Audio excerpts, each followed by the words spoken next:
welcome into First Take. Stephen A. Smith, Max Kellerman. I'm Molly Karen Rose. Fellas, it was a huge weekend in sports, not just NBA playoffs. I feel like every sport, we have a story for you, and we are going to cover all of it. So let's get after it. We start with Game 7. So despite a record-breaking performance by Luka Doncic, who scored or assisted on 77 against the Clippers, the most in NBA history by a player in a Game 7, it wasn't enough. Kawhi, Paul George, Marcus Morris, total team effort to clinch the series, a 15-point game win at Staples, and the Clips now move on to the Western Conference semis. They'll face Donovan Mitchell in the Jazz. Kawhi putting in that work, not just on the court, in the film room, too. We watch film, and, we've seen that we're leaving each other on islands, mainly on the defensive end. Nobody's really selfish on the offensive end on this team.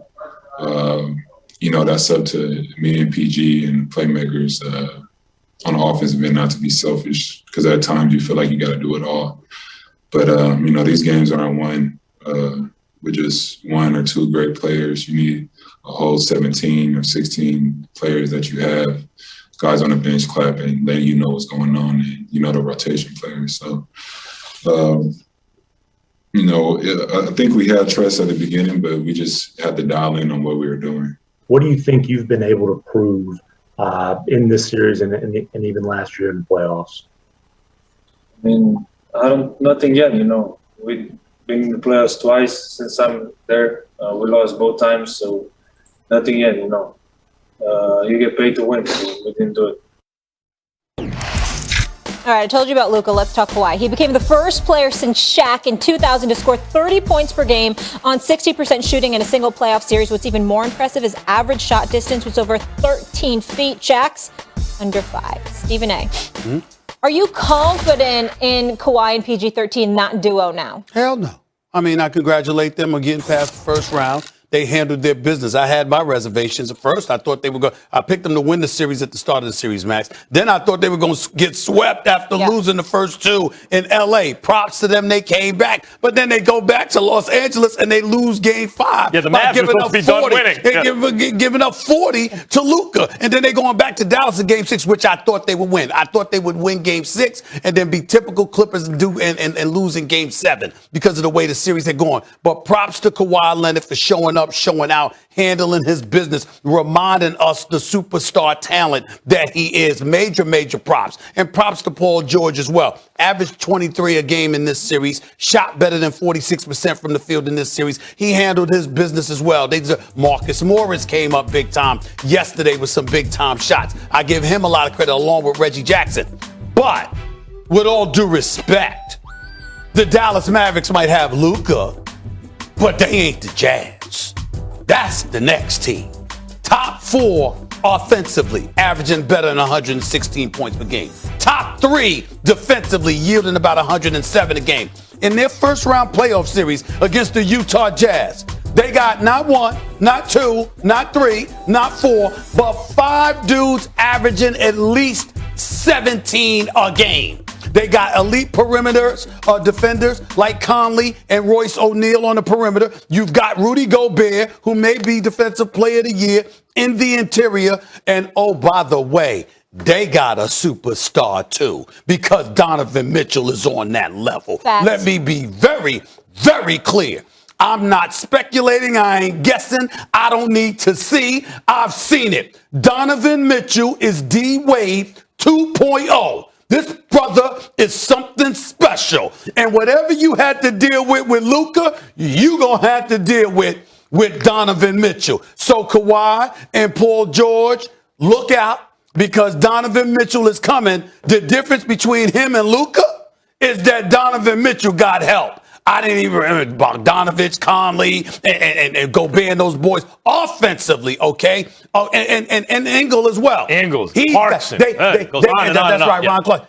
He has help. Luka did it. Don't get me started with you and Porzingis. I'm so done with him. Yeah. His body won't hold up. That's the issue. That's right. His body won't hold up. Well, he was in the game yesterday. Yeah, but he has to always play himself back to where he was. He's never. Don't you worry. We're going to have more on that later in the show. 7'3" pedestrian, never drives. Here's the bottom line. You have to be confident in Kawhi and Paul George after what you just saw. I am.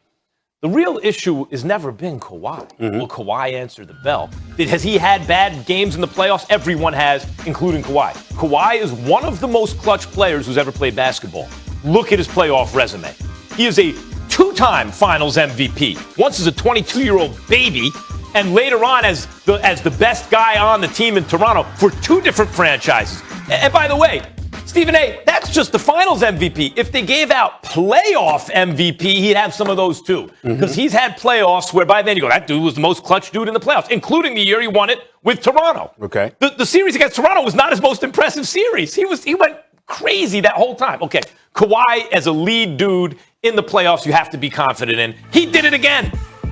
You know what he did? By the way, when I say he did it again, you know what he did? We talked about Steph Curry, 50-40-90. He went 60-40-90 for this 7-game playoff series. How about this one? Kirk Goldsberry had this on ESPN.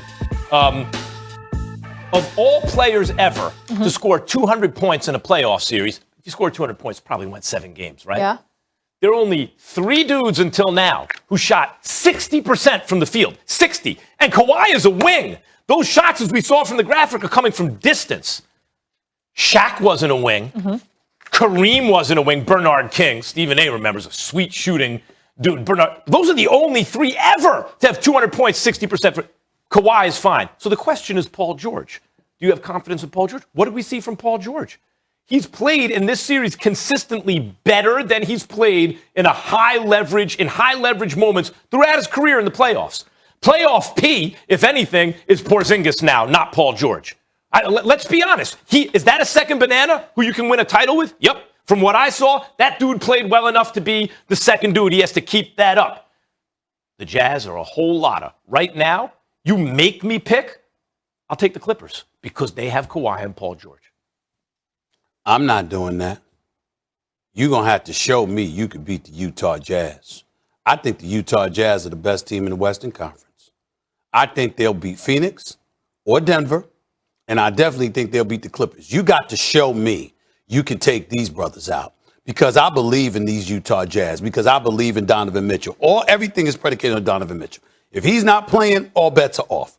But with him on the court, with the Utah Jazz, they are something special to behold. Quinn Snyder, he was a Coach of the Year candidate and well-deserved. Rudy Gobert, Defensive Player of the Year. As long as he ain't going against Joel Embiid, he all right, okay? Not to say that Jokic can't give him a little something too. I understand he can.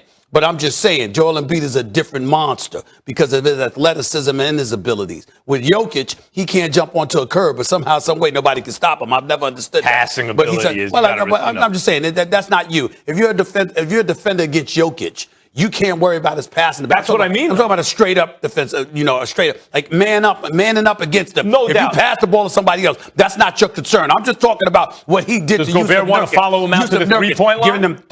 Giving them 30. Well, if he had to, yeah, he could pull Gobert away from the basket. That would make that series interesting. I understand that. But in the end, I'm looking at the arsenal. These brothers for Utah, they can play it slow.